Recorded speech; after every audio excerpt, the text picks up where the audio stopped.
आज की कहानी है ईश्वर का न्याय। सुबोध नाम का एक व्यक्ति मंदिर में सेवक था। वह भगवान विष्णु का भक्त था। उसका काम मंदिर की साफ सफाई करना था। भक्तों और श्रद्धालुओं द्वारा दिए गए दान में से थोड़ा बहुत उसे मंदिर के पुजारी द्वारा दे दिया जाता था। इसी से उसकी गुजर बसर चल रही थी। वह अपनी जिंदगी से बहुत परेशान और दुखी था। वह दिन भर भगवान से अपनी जिंदगी की गरीबी और दुखों की शिकायतें करता रहता था। एक दिन शिकायत करते हुए वह भगवान से बोला, भगवान जी, आपकी जिंदगी कितनी आसान है। आपको बस एक जगह आराम से खड़े रहना होता है। मेरी जिंदगी को देखो, मैं कितनी कठिन जिंदगी जी रहा हूँ। दिन भर कड़ी मेहनत करता हूँ, तब कहीं 2 जून की रोटी नसीब हो पाती है। काश मेरी जिंदगी भी आपकी तरह होती। उसकी रोज रोज की शिकायत सुनकर एक दिन भगवान विष्णु ने उसे दर्शन दिए और बोले, तुम जैसा सोच रहे हो वैसा नहीं है। मेरी जगह रहना बिल्कुल आसान नहीं है। मुझे बहुत सारी चीजें देखनी पड़ती हैं, बहुत सी व्यवस्थाएं करनी पड़ती हैं। ये हर किसी के बस की बात नहीं है। ये सुनकर सुबोध बोला कि भगवान जी, कैसी बात कर रहे हैं आप। आपका काम तो आसान ही है। आपकी तरह तो मैं भी दिन भर खड़े रह सकता हूँ। इसमें कौन सी बड़ी बात है। भगवान विष्णु बोले, सुबोध, तुम नहीं कर पाओगे। इस काम में बहुत धैर्य की आवश्यकता पड़ती है। सुबोध जिद करने लगा और बोला, मैं जरूर कर पाऊंगा। आप मुझे एक दिन के लिए अपनी जिंदगी जीने दीजिए। आप जैसा बताएंगे मैं वैसा ही करूंगा। उसकी जिद के आगे भगवान मान गए और बोले, ठीक है, आज पूरा दिन तुम मेरी जिंदगी जियो, मैं तुम्हारी जिंदगी जीता हूँ। लेकिन मेरी जिंदगी जीने के लिए तुम्हें कुछ शर्तें माननी होंगी। सुबोध बोला, मैं आपकी हर शर्त मानने के लिए तैयार हूँ। भगवान विष्णु बोले, ठीक है, तो ध्यान से सुनो। मंदिर में दिन भर बहुत से लोग आएंगे और तुमसे बहुत कुछ कहेंगे। कुछ तुम्हें अच्छा बोलेंगे तो कुछ बुरा बोलेंगे। तुम्हें हर किसी की बात चुपचाप एक जगह मूर्ति की तरह खड़े रहकर धैर्य के साथ सुननी है और उन पर कोई प्रतिक्रिया नहीं देनी है। सेवक मान गया। भगवान ने और उसने अपनी जिंदगी एक दिन के लिए आपस में बदल ली। सेवक भगवान की जगह मूर्ति बनकर खड़ा हो गया। भगवान मंदिर की साफ सफाई का काम निपटाकर वहां से चले गए। कुछ समय बीतने के बाद मंदिर में एक धनी व्यापारी आया। भगवान से प्रार्थना करते हुए वह बोला, भगवान, मैं एक नई दुकान खोल रहा हूँ। मुझे आशीर्वाद दीजिए कि ये दुकान अच्छी तरह चले और मैं इससे अच्छा मुनाफा कमाऊं।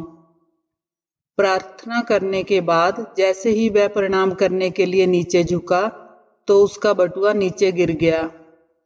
जब वह वहां से जाने लगा तो भगवान की जगह खड़े मंदिर के सेवक सुबोध के मन में आया कि उसे बता दे कि उसका बटुआ गिर गया है, लेकिन शर्त के अनुसार उसे चुप रहना था।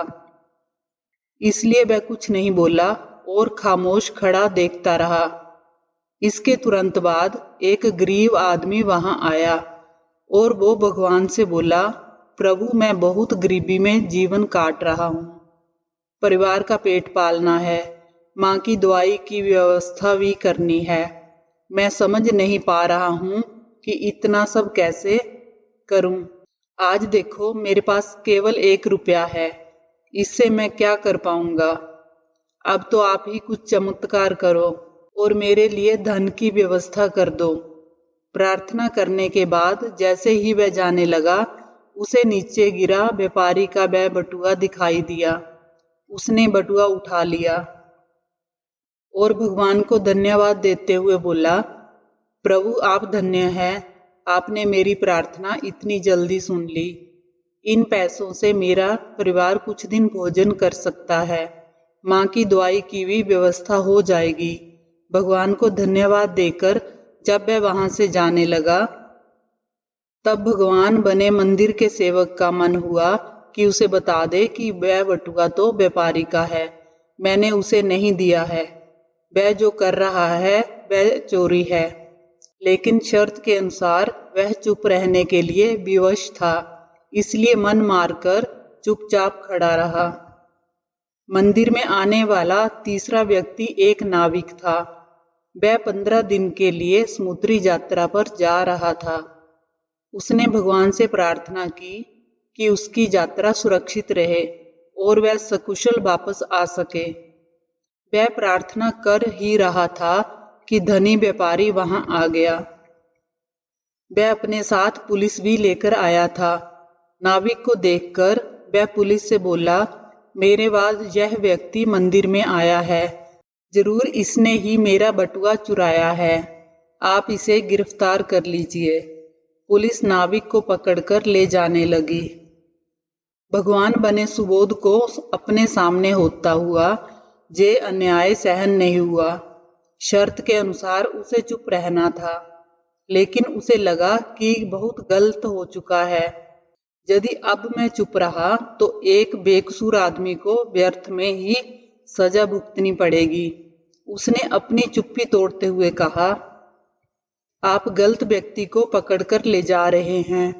इस व्यापारी का बटुआ इस नाविक ने नहीं बल्कि इससे पहले आए एक गरीब व्यक्ति ने चुराया है। मैं भगवान हूँ और मैंने सब देखा है। भगवान की बात पुलिस कैसे नहीं मानती। उनकी बात मानकर उन्होंने नाविक को छोड़ दिया और उस गरीब आदमी को पकड़ लिया जिसने बटुआ लिया था। शाम को जब भगवान वापस आए तो सुबोध ने पूरे दिन का वृतांत सुनाते हुए उन्हें गर्व के साथ बताया कि आज मैंने एक व्यक्ति के साथ अन्याय होने से रोका है। देखिए आपकी जिंदगी जीकर आज मैंने कितना अच्छा काम किया है। उसकी बात सुनकर भगवान बोले, जे तुमने क्या किया? मैंने तुमसे कहा था कि चुपचाप मूर्ति बनकर खड़े रहना, लेकिन वैसा ना कर तुमने मेरी पूरी योजना पर पानी फेर दिया। उस धनी व्यापारी ने बुरे कर्मों द्वारा इतना धन कमाया है, यदि उसमें से कुछ पैसे गरीब आदमी को मिल जाते तो उसका भला हो जाता और व्यापारी के भी कुछ पाप कम हो जाते। जिस नाविक को तुमने समुद्री यात्रा पर भेज दिया है, अब वह जीवित वापस नहीं आ पाएगा। समुद्र में बहुत बड़ा तूफान आने वाला है। यदि वह कुछ दिन जेल में रहता तो कम से कम उसकी जान बच जाती।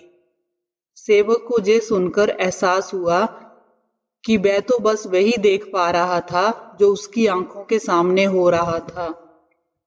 उन सब के पीछे की वास्तविकता को वह देख ही नहीं पाया था, जबकि भगवान जीवन के हर पहलू पर सोच विचार कर अपनी योजना बनाते हैं और लोगों के जीवन को चलाते हैं। साधारण मनुष्य भगवान की योजनाओं को समझ नहीं पाते। जब हमारे साथ कुछ गलत हो रहा होता है, हम अपना धैर्य खोकर भगवान को दोष देने लगते हैं। हम ये समझ नहीं पाते कि इन सब के पीछे भगवान की कोई ना कोई योजना छुपी हुई होती है। ऐसे समय में हमें भगवान पर विश्वास रखकर धैर्य धारण करने की आवश्यकता है। इसलिए चिंता ना करें। यदि आपकी मर्जी से कुछ नहीं हो रहा है तो इसका अर्थ है कि वह भगवान की मर्जी से हो रहा है, और भले ही देर से सही भगवान की मर्जी से सब अच्छा ही होता है। आपको ये कहानी कैसी लगी कमेंट करके ज़रूर बताएं। अच्छी लगी हो तो वीडियो को लाइक करें, चैनल को सब्सक्राइब करें। कहानी को अंत तक सुनने के लिए आप सभी का धन्यवाद।